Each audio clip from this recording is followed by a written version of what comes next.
medicine. And the push to legalize pot has an interesting new adversary, California beer and beverage distributors. The trade association just contributed $10,000 to stop Proposition 19 from happening.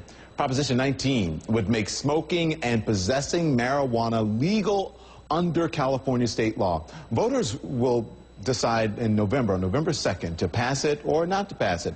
But this raises a question. Is marijuana really worse than alcohol or vice versa?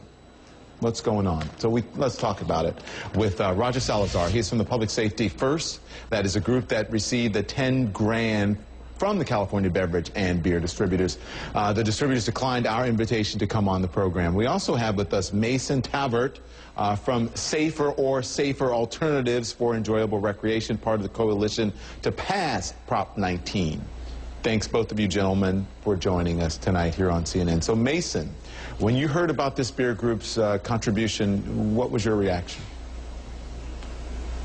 Well, listen, every objective study on marijuana has concluded it's a far safer substance than alcohol. And clearly what we're seeing here is that the alcohol industry is trying to prevent competition. They realize that marijuana is the next most popular recreational drug after alcohol, and they want to ensure the booze keeps flowing and the pot does not. And it's really unfortunate because what they're doing is they're driving Californians to drink when they might otherwise make a rational, safer choice to use a less harmful substance.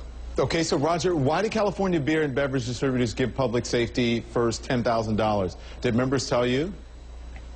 Well, listen, I think Mason's making a little bit of a jump here. Let's keep in mind that the beer and beverage distributors are the folks who deliver beer and beverage products. They're the truck drivers, they're forklift drivers, they're the warehouse workers. These are folks who have traffic safety and employee safety issues first and foremost. The fact is, under Prop 19, there are no,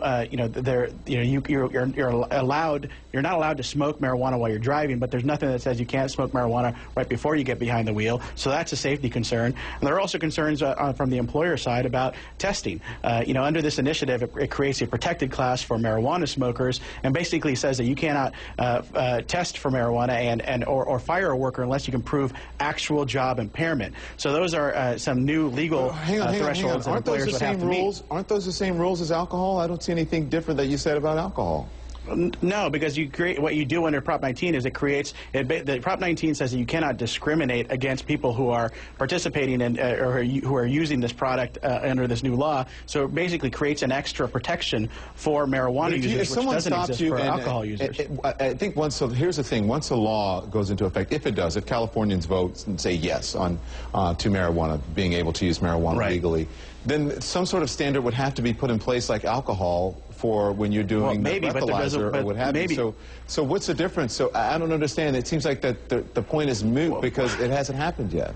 It's not moot, though, because that doesn't exist. And again, under this initiative, it specifically omits any definition of what constitutes under the influence of marijuana. There is no definition under here, so you'd have to create something new. And again, what this initiative has done is it basically leaves it up to 536 different local and county jurisdictions to create their own separate rules. So you'd essentially have utter chaos into trying to figure out, how exactly you enforce any of the rules that are set up. All right, sir, go ahead and respond to what he said.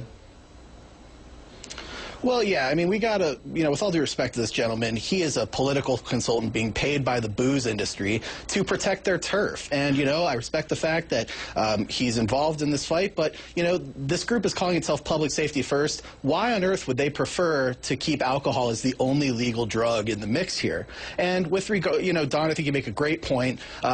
Marijuana driving is going to be illegal. It's going to be illegal to use marijuana while you're on the job. Employers can continue to fire people. But what this gentleman's job is here is to raise doubt and to scare people. And, he's, again, being paid by the alcohol industry. So we really need to consider where this information's coming from. And we also need to consider the fact that, this gentleman mentions all the jobs that are created by the alcohol industry. These are all jobs that could be created by the marijuana industry as well. And at the same time, we're giving Californians the ability to use a substance like marijuana that doesn't contribute to domestic violence and sexual assault and overdose deaths and all the other problems that alcohol contributes to. Yeah, I'm not saying that either one, that it should be legalized or what have you, but as someone who's come from a family where there is alcoholism, I think that, if you abuse any one of them, they are bad. Everything in moderation, everything in moderation. All right, thank you guys. Appreciate you joining us on CNN. No problem. Thank you. Thank you for having us.